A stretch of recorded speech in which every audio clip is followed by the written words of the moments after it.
Genya, how you doing? Hi, James.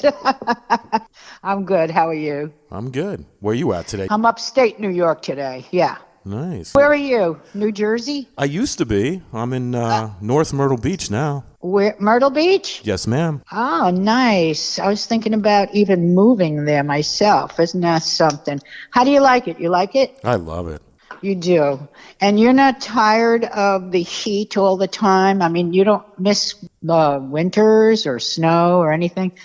I tell you, I lived in Florida for 2 years and I couldn't stand it. Well, South Carolina is a little bit different. Like there is a fall. Good. You know, That's you get good like to hear. you get like 40 between 40 and 60 degrees. That's great. Yeah, and it That's usually great. starts around like October and it goes to about March or so. Yeah. Oh, yeah, yeah. Yeah, so it's not that bad. I mean, if you can deal with a few hot months like usually like June through like September, and then it starts to taper off. Like last week it was like 65 here, and now today it's like 82. So it's like weird. Yeah, so you do get okay, that's good to know because I'm going to North Carolina actually at the end of October to visit Ginger, my old drummer. Oh, nice. Ginger Goldie and the Gingerbreads, yeah. And so I'm going to be there for about a week. I'm going to check it out, you know. I think you have a very interesting story. Can you tell me about your early life, your journey to the United States? Oh, gosh, yeah. By the way, did you read my book at all? No. No, but I'm No, going to ask okay. you about it. Yeah, make sure you get the hardcover, not the revised version, because the revised version, I didn't have an editor.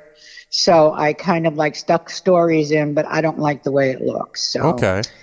yeah, make sure you get the hardcover. Okay. Yeah, I wanted to get it before the phone call, but yeah, I didn't get a chance to read it. I watched the CBGB movie that they have you in for a few minutes. Yeah, portraying me. Yeah. Yeah, that was fun, and I watched the Stiv movie as well. Oh, cool. Yeah, so I was binge watching movies that you were mentioned in or in yesterday. Yeah, there's a lot out there with where I've mentioned actually with the long career that I've had, you know, going from the 60s right on into the 70s, into the 80s, you know, and after that, all bets were off for about 10 years because I had cancer. Oh, sorry to hear that. Yeah, lung cancer, no less. Wow. And yeah, and I'm living. I'm here to talk about it. That was 1990. Wow, you know, that's great. And yeah, amazing. Sloan Kettering saved my life. No doubt in my head. You know, because I went to Albany Med first, where they told me to go home and get my life in order, because you know I had maybe 3 to 6 months. Wow. Yeah, it was, you know, bad. It was a bad time. And I was at the bottom of my alcoholism, and it was just a bad time for me. A lot of disappointments in my life, and I guess I just used that as an excuse to get, you know, fucked up. A lot of people do that. I mean, Yeah, you know, I know. it's I a know, normal baby. thing. I know. You know, back in the Yeah. day, we weren't allowed to talk about our problems and let course people know how not. we Yeah. feel. If we said that, we were an outcast. You know. Absolutely. I know. I've been sober since 1991. Wow, that's awesome. Yeah. I'm afraid of alcohol. I mean, you know, really afraid of it because I do remember my bottoms and they were not pretty, you know. Yeah, So. well, we all do stupid shit. Oh, we do. When You we're know, under the the trick is not influence. to go over it a million times and hit yourself over it, you know. Yeah, I mean, it's. We all had the growth process, right? I mean, Right, you did yeah. too. I'm sure of it. Oh, I drank a lot when I was, over the years. I used to course. smoke cigarettes, and I gave that up too. You know.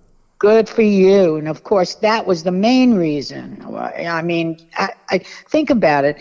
From Goldie and the Gingerbreads being a bar band, I mean, they were allowed to smoke everywhere you went. So not only was I smoking, but everybody in the audience was smoking.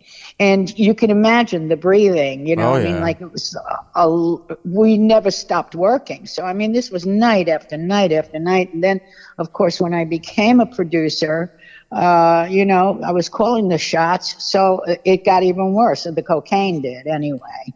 But anyway, you didn't ask that question. I don't know why I'm telling you. But all right. You want to know about the coming to the United States? Yeah, from Poland when you first got here. Yeah. Okay. I was born, according to my mother, who gets a lot of dates very, very mixed up. May she rest in peace. I celebrate 2 birthdays, My father said I was born on one day. My mother said another. It was the war. They didn't have watches on or anything, I mean, they didn't know what time or where they were hiding. And my mother gave birth to me. And they immediately, knowing what was coming to the town, they immediately gave me away to a family that could not have children. Basically, they gave me away as an adoption so that nothing would happen to me. And then they came back and got me, of course. I remember biting my mother, my real mother, to not take me away. Children, no matter how abused they may get, and according to my mother, they were abusing me. I had no shoes or nothing, it was like just really a poor family. So no matter how bad your home may be, you always love your mom and dads, or the people that feed you. Right. It's sort of like a puppy. So they follow you around, So that was why I didn't want to leave that family. It's the only family I knew. And so my mother got me back when I was 5.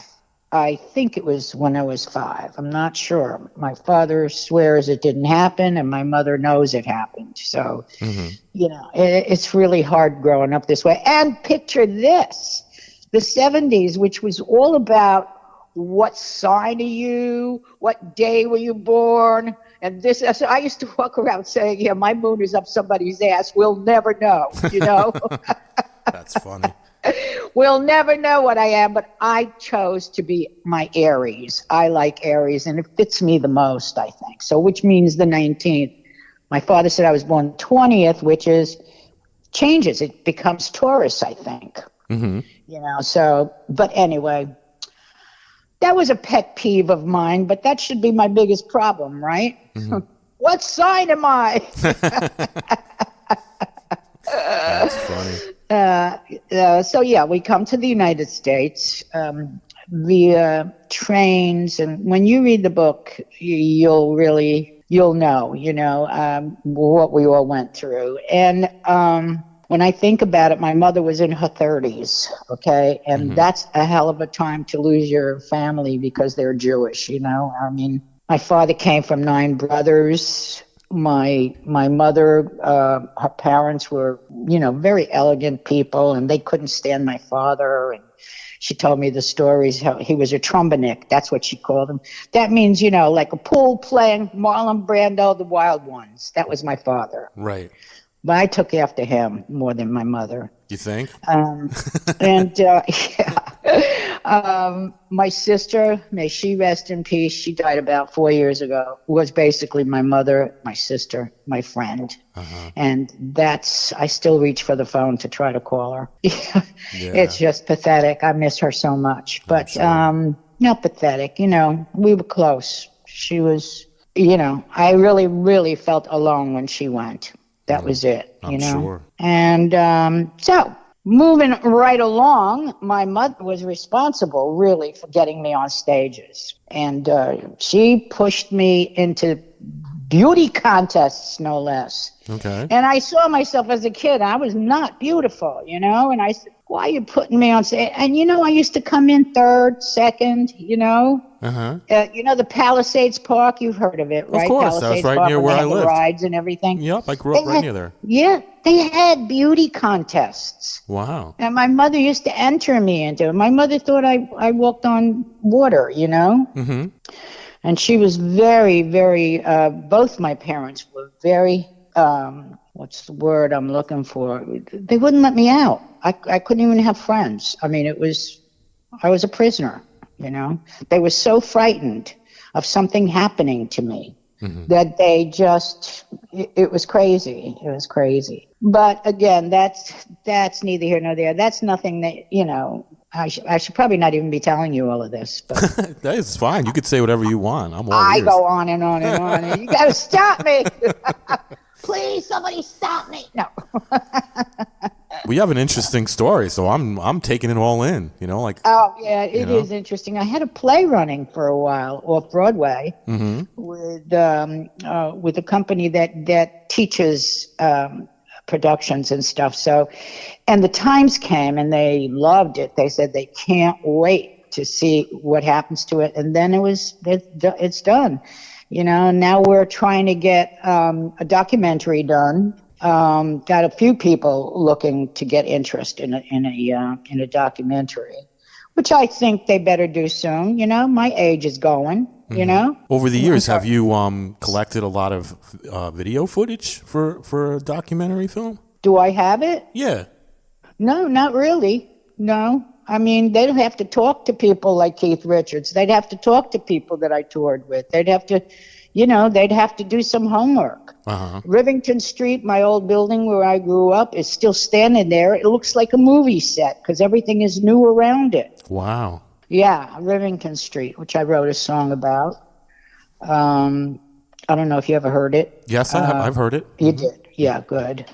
But Cheesecake Girl, one of my latest CDs was all the songs I wrote on there are pertaining to the chapters of my life. So it's really interesting, which is another reason I say read the book, because there's a song I did, Let's Get Jacked. This is when I got a gun and I was going to shoot somebody. And, you know, I had a crazy life. I had a crazy life. So coming to the United States, we immediately went to the Lower East Side of Manhattan, on Rivington, where I learned how to speak English through cursing and things like. I used to walk around saying "fuck, fuck, fuck" all the time, and my mother go, "What is this word, fuck?" I said, "Ma, don't say anything." That's funny. Yeah. So yeah, there's something good about knowing a language your parents don't, you know. Yeah, until they catch on what you're doing, right? Exactly.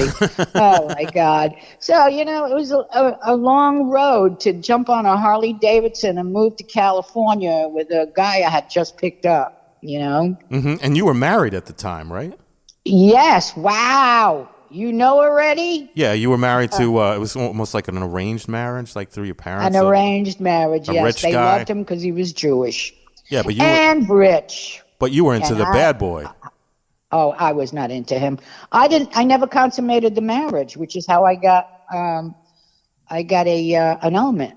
I was still a virgin. I just didn't want to, you know. I was feeling my Cheerios for boys I had crushes on. I knew what it was supposed to feel like, you know, and I just couldn't stand him. He was a great guy, don't get me wrong. But he was 28. I was 16. He should have known better. Yeah, that's kind of creepy. It is creepy. I could see if you were 20, 21, but not 16. Yeah, 16. You know? 16. By 17, I married him. He was buying his way into my parents' tenement. Wow. He'd be there all of a sudden. He'd show up. My mother swore to him I'd marry him. And I remember, you know, just saying, what do you want from me? Right. I love you. What do you know about love? I don't love you, you know? Right. Yeah, it's weird. And then finally, you know, the shit hit the fan in my house. I couldn't stand it there anymore. It was really an old tenement, and we lived on the 4th floor, and I wanted out. So I figured, okay, I'll marry this bimbo, and I'll try. I'll try. And I did try, and it just didn't work, especially when he became worse than my parents. He said things like, all right, I can't wait to put a bag on your head so that people stop staring at you. I thought, wow. What? Yeah, this guy was just, he wasn't physical, don't get me wrong. He was a sweet guy. But he was just so afraid he was going to lose me and that he lost me, you know. Yeah. When you read the book, you'll laugh so hard at all the things I went through while I was with him. Oh, I'm sure. Now, you leave the guy, you get on a Harley with this other guy, and you go to California. Yes. So what do you do once you get out there? Once I got to California, I was, I didn't even think about money or anything. I just wanted out. I was running, I had pawned my ring that he got me. He got me a 4-carat diamond ring. Wow. I know. I could have cared less. I came to him with nothing but a drawer full of panties and maybe a couple of tops. I came to him with nothing. We were really poor. My parents could not make $35 a month in rent. Wow. Yeah, we were very, very poor refugees. And a lot of people tried to help us, and I know that the people that sponsored us into the United States gave my father a couple of $100 to get his life sorted, when we got here, because they basically, we had to have a sponsor to get to the United States. So, or just get out of, Poland and Russia and all of that traveling that we did. Anyway, so when I got to Manhattan Beach, I was with a friend of the driver's, got a crush on me, and he was cute. His name was George. And he said, why don't you move in with me? Because I told him, I said, Ralph's not a boyfriend, he was my ride. And he said, why don't you move in with me until you find a job? Well, I managed to mess all of that up. I started to see his brother, and his brother's name was Jim, and he found out, and those two had a fight. The mother called me. She says, why don't you screw me too? You'll have the whole damn family. That's funny. I know, but Hilly, after reading my book, he says, is there anyone you didn't have? Not bad for a virgin, huh, kiddo? Yeah, you're a good saleswoman. Boy, you could say that again. So I was one thing after another. I got by, and then all of a sudden, my girlfriend and I, after I left this guy, my girlfriend and I came back to the United States, I came back to New York City and stayed with a girlfriend of mine that I had met on a F train. And wait till you hear in the book how I describe her. This is a movie, this is definitely a movie. And she and I got an apartment together where we were teenagers. We really got into, having parties and drinking and all of that.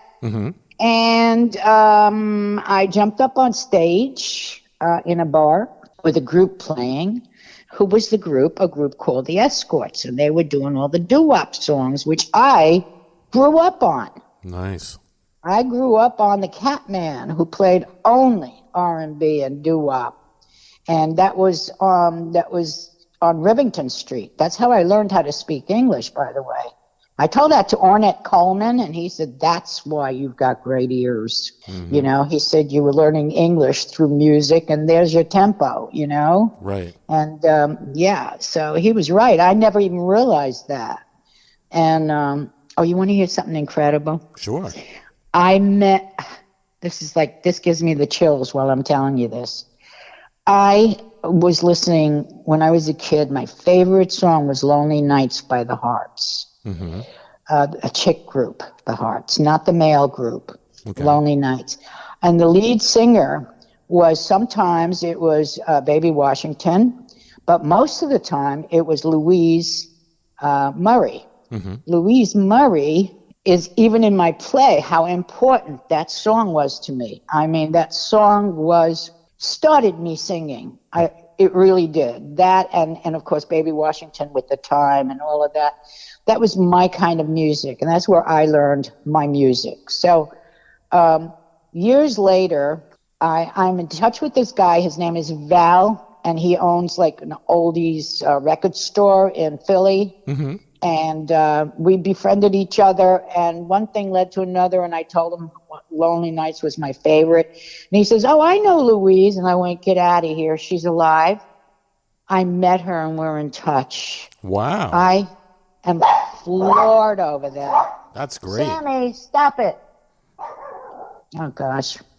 Little Brussels Griffon, another country heard from here. Anyway, yeah. So I met her, and I'm thinking about doing something with her before the both of us go off this planet. I'm going to find a song, and we'll do it. That would be cool. Where was I? Yeah. So I jump up on stage with this group playing, and who is the low voice of this band? Mm-hmm. It's Richard Perry. Nice. Yeah, and Richard asked me after I sang and brought the house down. I didn't even know what a key was, James. I didn't know what the key was. Uh-huh. What is a key? He says, what key? And I went, what are you talking about? Well, why do you want my keys? I had no idea. That's how raw I was on music. I knew nothing about anything. And so he says, okay, you sing, we'll follow. So, of course, my first song was Lollipop. Mm-hmm. And the other song was, no, it was Lipstick on Your Collar, sorry. Okay. Lipstick on Your Collar by Connie Francis. And then I did Brenda Lee's song, Sweet Nothings. And then I did Lonely Nights. Well, 3 days later, they give me a call, this group, and they asked me to join it. I was floored because they had a black singer. They let him go, mm-hmm. and they wanted me. Wow. Yeah, and I, of course, I said yes. And he said, I'll pick you up, and, we'll start a rehearsal. We are signed to Coral Records, Decca Records, and we have to go in and do a single. We want you to sing it with us. Well, make a long story short, that song became a number one in parts of Ohio, Canada, and I couldn't believe it. Then the record company called me and said, you have to do a record hop. I said, what the hell is that? They said you have to go and promote the number one record you've got. Oh, very cool. So, yeah, it was really, somebody up there loves me. I was so close to the word bad that this probably saved my life. Wow. I did cheesecake modeling for quite a while. I was making $100 an hour in the early 60s. Even Shel Silverstein got a hold of me and said, we're doing a shoot at the nudist colony for Playboy. I was in Playboy. I was in Nugget. Wow. And I also did photography classes. You know what cheesecake is. It's not showing your pubics. But you are naked, but you're not showing anything, you know. So, and I didn't. And there was a lot of perverts around, of course, wanting to take a look. But, that didn't happen. They would have been flying, those guys, if they tried, I was a tough little girl, let me tell you. Well, I watched like I said, I watched a couple of your interviews. I can definitely tell. You don't look like you take no shit from nobody. No, not at that point. I thought I had the world by the balls, and I did so until a major thing happened to me in my life. What's his name from Columbia Records? Oh, why can't I remember his name? Oh, yes, Davis. Clive Davis. Clive Davis dropped my contract because I fought him all the way. He wanted another Janis, and I was tired of being compared to Janis. Right. Because I know that I'm a little slicker than she was, and Clive got upset that I did the Tonight Show with Johnny Carson, and I was funnier than hell, Mm-hmm. Carson wanted me back, and he was irate that I came off that way. I said, what'd you want me to do, OD on TV so we could sell records?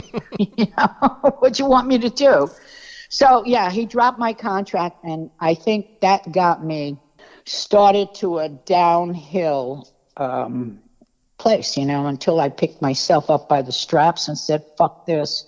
I'm going to go do another album. My album that I produced finally, because, my producers, they weren't there to produce me. They were there to seduce me, trust me, and they wanted control. And a lot of these guys think they can control you once they've had you, and so I started to fight for my rights after all of that. And I wound up doing Urban Desire, which, by the way, was still the best album I had ever done, and I produced it. And then I produced And I Mean It, which was climbing the charts. Me and Springsteen were the most picked record of the week, and we were both climbing the charts, okay? When my record company decided to fold. Wow. 20th Century Records folded in the middle of me climbing the charts.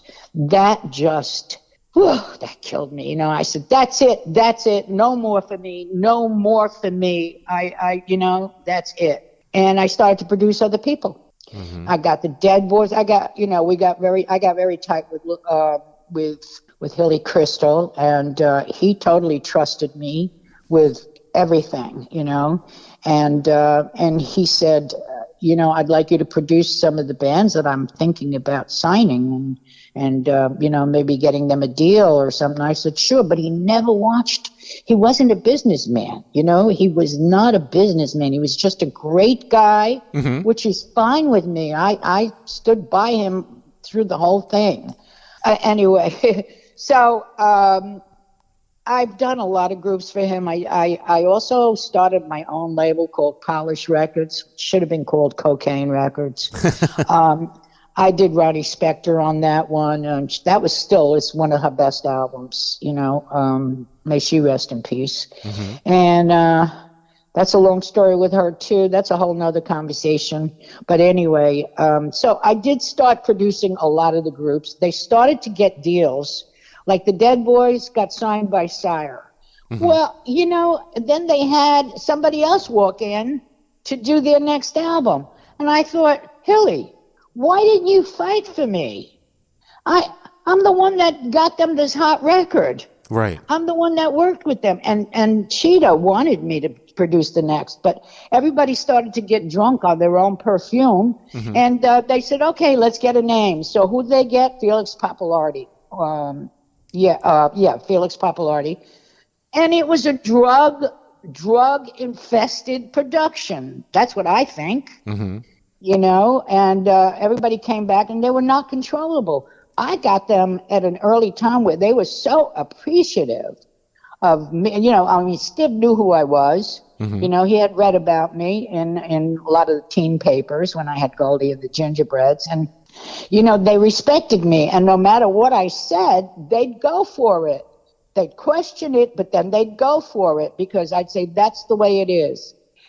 Including the drummer came in we were at Electric Lady, and the drummer Blitz came in with the trap cases having SWAT stickers all over it. Oh, yeah, I remember that scene. And you remember that story? Yeah, I see. You yelled at him. Oh, yelled at him. You told him to get those fucking stickers everybody off. Everybody around you is fucking Jewish over here. Get it off or you're not being recorded, Yeah. Okay, the next day it was off. Yeah. Yeah. Yeah, because I was watching that movie yesterday, and when I saw the SWAT stickers on the gear, and I seen you walk in the room, I'm like, these guys must be fucking stupid. I don't even know what it means. I went, most of them don't. They're stupid. You don't know what it means? God. Most of these kids are stupid. They think, oh, this looks cool. I know. You know what I mean? They have no idea. Cool. Yes. They have no idea. They have no idea what harm they're causing to people. None. They don't live in reality. They live in their own worlds, and that's musicians. Listen, I did the same thing. I did the same thing, and I made giant mistakes because of that. And they're lucky that I didn't walk out on the production. They would have never gotten that album out. I mean, did you ever see them live? No, I've never seen them live. Let me tell you something. People came over and patted me on my back and said, I can't believe that's the same group you produced. That's how good it was, this record. Imagine, I say, yeah, here's where you're going to do some harmony. He goes, harmony? You know, they're writing songs like everybody knows you were caught with the meat in your mouth, you know, and Hilly's telling me they're charming, you know, and everybody's crazy around me. I'll have another drink. Now, in the movie, you're at the bar. Yeah. You're at the bar with another woman, okay? Yeah. And she takes her top off and she starts spraying whipped cream on her breast, and then she goes up to the lead singer of the Dead Boys, right? Right. Then pulls. No, not of the Dead Boys. Oh, who was it? I went over to a girl, a waitress, that I put the whipped cream over her breasts, and she jumped on stage with them. Oh, because in the movie that I saw, she went up to somebody with the whipped cream on her breast, and she was holding the can in her hand, and then she pulled the guy's pants down while he was singing. Well, you see, this is how the Bible was done. So was that not? By the time you get the story, it's fake. It'll be like 16 women jumped up with spray cans and sprayed all of the Dead Boys and ate them alive.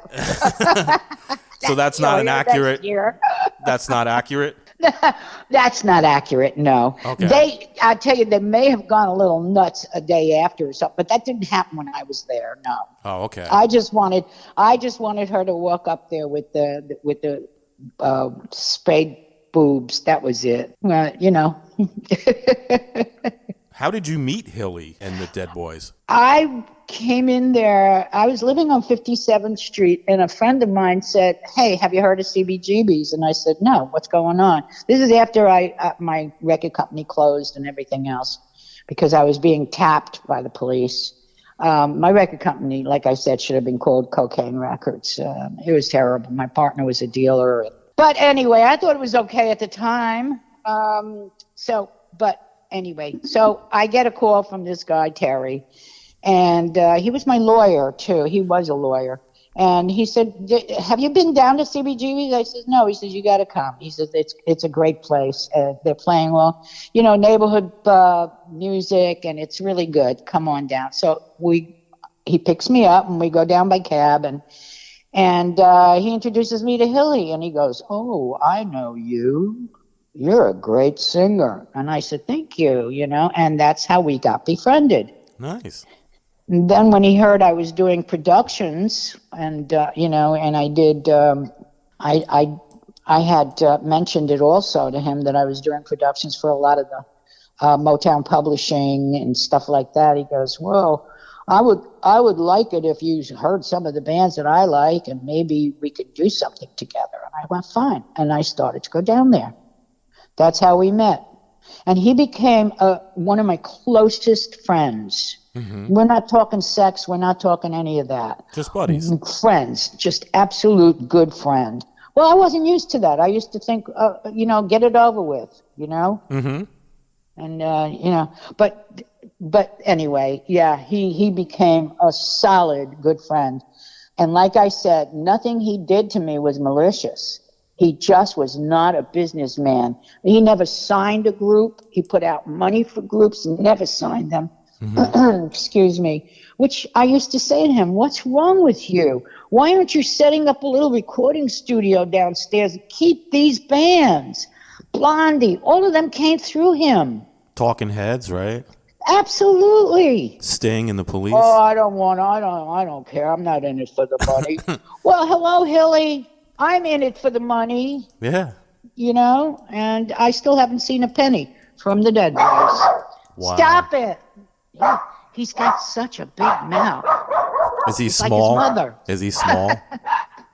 Huh? Is he a small dog?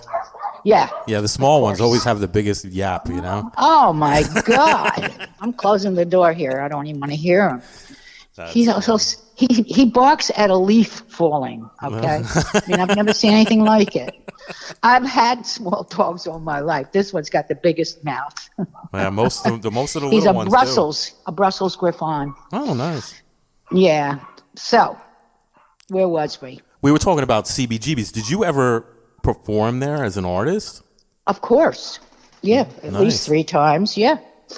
For private stuff for me. Not private, open to the public, but I needed to, I wanted Jay Messina to do my recording for me, and he had a truck out there. So we had recorded some of the stuff from CB's and some of the stuff I performed at the Cutting Room in New York City.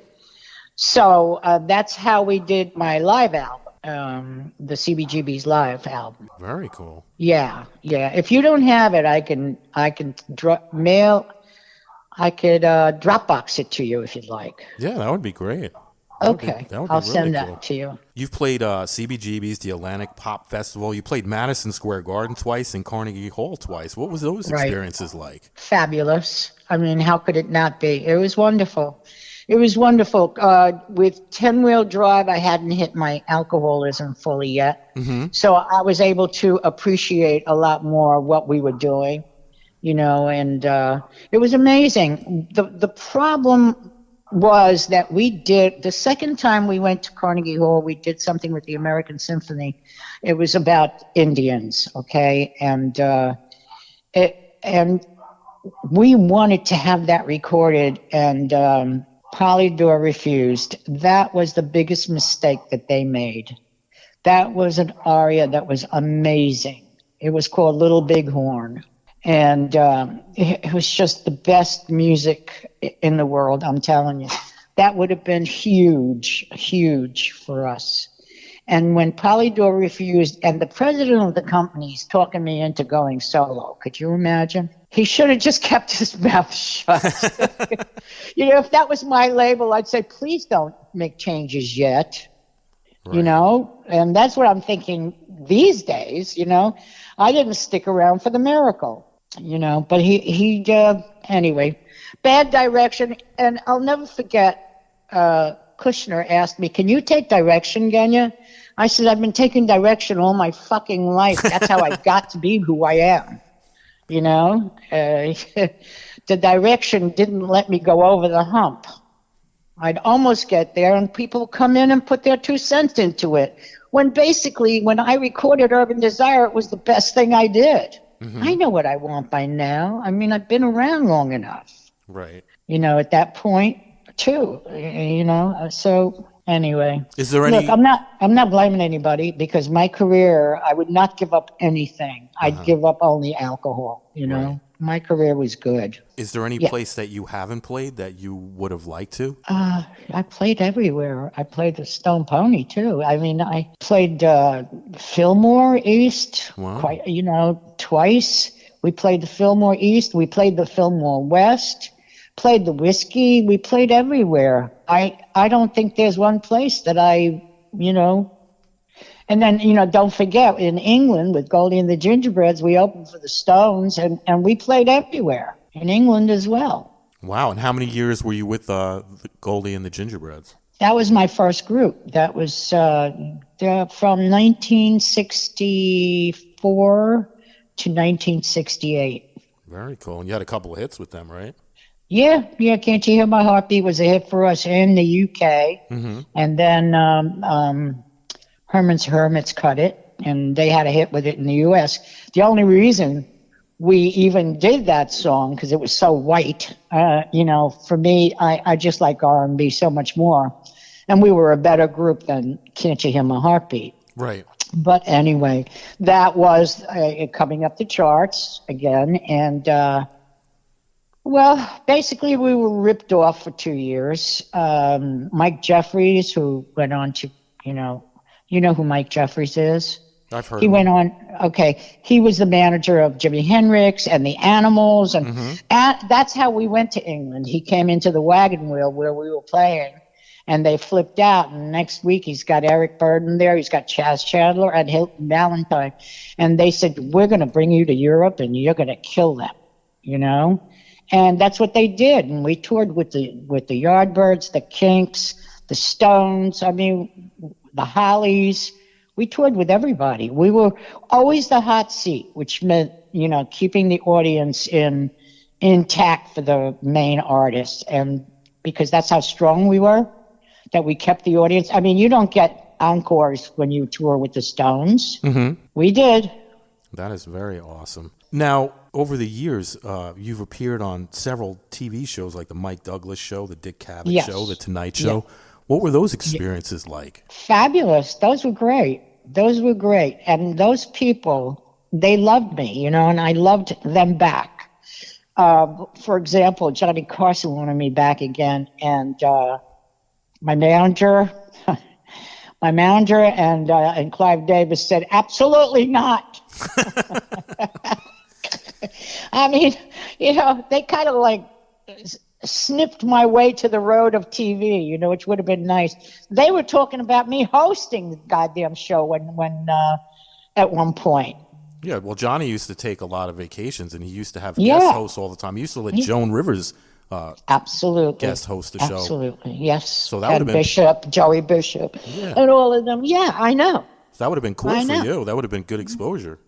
Of course it would have. Not you tell that to Clive Davis, who was looking for another, downtrodden Janice junkie. I mean, I'm sorry. I love Janice, and I knew her, and I'm so sorry that but I understand what happened to her, because it almost happened to me so much. Mm-hmm.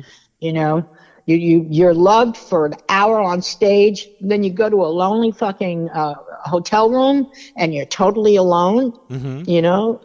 Because guys like to have fun with guys, and chicks were made for screwing, and it's a lonely existence. Right. Now, back in those days, like to be a woman and to be featured on those TV shows, that's a pretty big deal, right? It is a big deal. It was a big deal. Yeah, it was a big deal. And they loved my personality. I mean, I wish I could find that show. I cannot find that Carson show. And we can't find any Ready, Steady, Go for Goldie and the Gingerbreads either. I mean, someone's got to have footage of this shit. I mean, I can't believe I went through the 70s, then the 60s, and nobody took film of it. Come on. There's no film on YouTube of the Carson show? Yeah. Well, not only, but also one. You're talking about that one with Dudley Moore. Uh-huh. Yeah. Well, that's footage, but that's not us. Uh-huh. I mean, it's us, but it's not the music we played. We were doing. We were rocking, honey. We were rocking. There was nothing mellow about my group. And you performed on these shows, but you also spoke to Johnny, correct? Oh yeah, he couldn't wait to get me on the couch, right? Panel. Yeah, that's awesome. Oh my God, yeah. They said you want this chick is a good interview, So yeah. That is amazing. Now, during the 2000s, I read that the hip-hop artist Jay-Z had sampled a couple of your songs for some of his albums. How did he go about approaching you about putting those He didn't. He did? He didn't. No, he didn't, but I got a lawyer after them, and I'm doing fine with Jay-Z and that. They even used it for a movie. Wow. Yeah. Yeah, it was. And you could absolutely hear my voice. Yeah, Ain't Gonna Happen, he used, and Whipping Post, correct? Right. Now, you guys cool? Have you ever met Jay-Z before? No, but they used to steal a lot of 10-wheel drive, too. Wow. We call it stealing because they thought they could get away with it, but, times have changed, and there are laws now. You can't just take even a drop of their music and put it into yours. You can redo their stuff. Right. Okay, but you can't use the original. And now he wound up paying me, and it was a decent amount. You're supposed to get a writer's credit, correct? Of course. I mean, they can't just take your shit and say, "Oh, well, this sounds different." This is mine. I remember when Vanilla Ice did that. Battle. You can hear me singing. Right. And you're probably thinking to yourself, "Damn, I don't remember going in the studio with Jay-Z." You heard that song, I got it. You know how I found out? I got a phone call from one of my trumpet players from 10 Wheel, and he goes, "Congratulations." I said, "For what?" He says, "You're on the Jay-Z record." I said, "Get out of here." He said, "Yeah, it was just released." And so I checked it, and I called my friend and my lawyer. He went after them, Universal, and he said, "I believe you owe Genya Ravan something." Wow. Yeah. So that was nice. Yeah, it was the time of sampling. I mean, they're still sampling. Yep. You know what the funny part is? They, sample other people's music. They get into the Yeah. Rock and Roll Hall of Fame, and they're not even rock and roll. I know. Please, I don't want to talk about them because they are wrong in not putting Goldie and the Gingerbreads in there. They have us in the museum. For an exhibit, right? Yeah, an exhibit. But they don't have us in as pioneers. Well, I got an award from Women in Music for a Pioneer Award. So did Ginger, and so the other two girls, And why couldn't the Hall of Fame? And, I know little Steven's been trying to get me into the Hall of Fame. I also know that quite a few people are trying to get me into the Hall of Fame. They said, but she never had a hit. They said, well, you know what? A lot of the people that didn't have the hits that are very well known deserve something.